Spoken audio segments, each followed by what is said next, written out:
अंधेरा है, दिल में अंधेरा है। भरत की बात कर रहे हैं लेकिन भाई को फूटी आंख नहीं देखना चाहते। श्री रामचरितमानस का अखंड पाठ कर रहे हैं लेकिन घर में शांति नहीं है।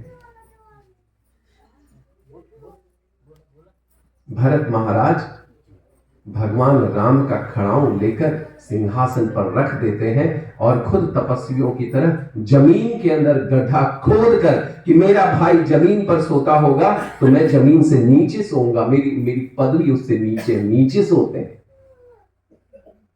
जो भगवान राम को जंगलों में मिलता होगा वो जंगलों से मंगवा के कंद मूल फल खाते हैं। ये दीपावली का त्योहार भरत के भाई प्रेम का त्योहार है। हर उस आदमी के हृदय में वह दिया जलाने का त्योहार है जिसने जमीन जायदाद या किसी भी कारण से अपने भाई से दुश्मनी मोल ली, अपने दयाद से, अपने पड़ोसी से दुश्मनी मोल ली है और पूरे गांव को द्वेष की आग में ढकेल रखा है।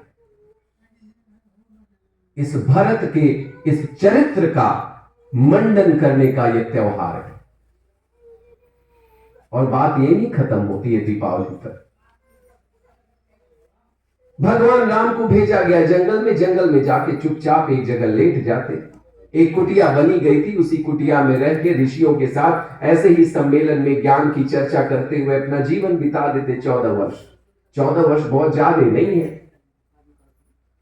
सारे ऋषि तैयार है, निषाद राज तैयार है कि भाई आप यही रहो, आप ही राज्य संभालो श्रृंगवेरपुर का, मत जाओ यहां से, यही जंगल में रहो, जंगल में ही रहना रहो लेकिन राज्य संभालो, आराम से रहो, हमें तुम्हारी सेवा करने को। चिंता तो यही है, सब राज्य ही संभालना चाहता है और राज्य संभालने का मतलब लोगों ने राज का भोग केवल समझ रखा है।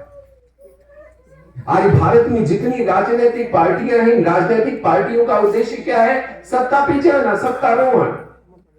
और सत्ता पे जाके आप क्या करोगे? फिर से अगली बार सत्ता के लिए प्रयास करेंगे। कोई पार्टी ये कहती हुई नहीं दिखती है कि हम आम आदमी का दुख दूर करेंगे, उसके लिए प्रयास करेंगे। क्यों? आप सत्ता में रहोगे तभी प्रयास करोगे। जाओ, लोगों के बीच में जाओ, देखो क्या दुख है, दूर करो। भगवान राम सत्ता में नहीं थे। भगवान राम के पास सत्ता का बल नहीं था। उन्होंने देखा कि मेरे आसपास के जो लोग हैं इन्हें भारत ने भालू कह दिया। भालू कैसा होता है? रीछ, हमेशा सोया रहता है, तमस से भरा हुआ, तमसावृत। जो तामसिक व्यक्ति है उसकी परिभाषा क्या है? अप्रकाशम अप्रवृत्तिम च मोहमेव च पांडव। अप्रकाशम अप्रवृत्तिम प्रमादो मोहमेव च निद्रा आलस्य प्रमादोत्थम तत्तामसम उदारितम। जो तामसिक गुण का व्यक्ति है उसके अंदर प्रकाश नहीं होगा, कुछ काम करने की प्रवृत्ति नहीं होगी, प्रमाद होगा, हर काम को टालता रहेगा, मौन होगा, निद्रा में डूबा रहेगा, आलस्य में डूबा रहेगा। ऐसे व्यक्ति को तामसी व्यक्ति कहते हैं। भगवान राम ने देखा कि इतने सारे शक्तिशाली लोग जो जंगलों में रह रहे हैं, जो राक्षसों का प्रतिकार कर सकते हैं, ये लोग सोए पड़े हैं। और क्योंकि इतना सो रहे हैं कि लोग इनको भालू कह रहे हैं, रीछ कह रहे हैं। भगवान राम ने कहा इनको जगाना पड़ेगा, किसी को तो जिम्मेदारी लेनी पड़ेगी इनको जगाने की। कब तक ये समाज सोता रहेगा? कब तक धर्म के नाम पर यहां पर अत्याचार होता रहेगा? कब तक जाति जाति के नाम पर ये समाज एक दूसरे से बटा रहेगा, कटा रहेगा, लड़ता रहेगा? किसी को तो सही बात करनी पड़ेगी, किसी को तो लोगों के बीच में जाना पड़ेगा जागरण के लिए। नवरात्रि में लोग जगराता करते, रथ जगा, माता का जागरण हो रहा है, नहीं जग पाता है समाज। सम्मेलन हो रहे हैं, नहीं जग पाता है समाज, गांव नहीं जग पाता है। गांव में फिर भी लोग झगड़े कर रहे हैं, नालियां नहीं बनने देते, सड़कें नहीं बनने देते, एक दूसरे के एक एक धुर जमीन के लिए झगड़े करते हैं, प्रधानी के चुनाव में एक दूसरे पर मुकदमे थोपते जाते हैं। गांव ही के तो लोग हैं। कहां जगह कोई? आपके गांव में मंदिर नहीं है? बिल्कुल है। आपके गांव में क्या पूजा पाठ, शिव चर्चा, कथा सत्संग नहीं होता है? बिल्कुल होता है। कमी कहां रह गई?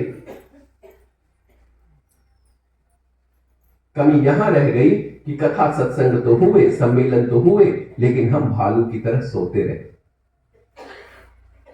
ऐसे जंगलों में भालू पड़े हुए हैं, ऐसे गांव में भालू पड़े हुए, सोए पड़े, पूरा समाज सोया पड़ा। भगवान राम ने कहा कि देखो, कुटिया में रहने से काम नहीं चलने वाला है, जगाना पड़ेगा, चलना पड़ेगा। भगवान राम उन भालुओं के पास चल के जाते हैं। जगो भाई, तुम सोए हो इसका ये मतलब नहीं कि तुम बुरे आदमी हो, लेकिन जब समाज में समस्या हो और तब तुम सोए हो तो ये बुराई है। इस बुराई से जगना पड़ेगा। आपके घर में आपका बच्चा पढ़ नहीं रहा है, आप उसको मोबाइल पकड़ा दे रहे हो। आपके घर में आपका बच्चा पढ़ नहीं रहा है, खेल रहा है, आपको कोई फर्क नहीं पड़ रहा है, रात के 9 बजे आ रहा है, 10 बजे आ रहा है। आपको जगने की जरूरत है, तब तो आप बच्चे को जगा पाओगे।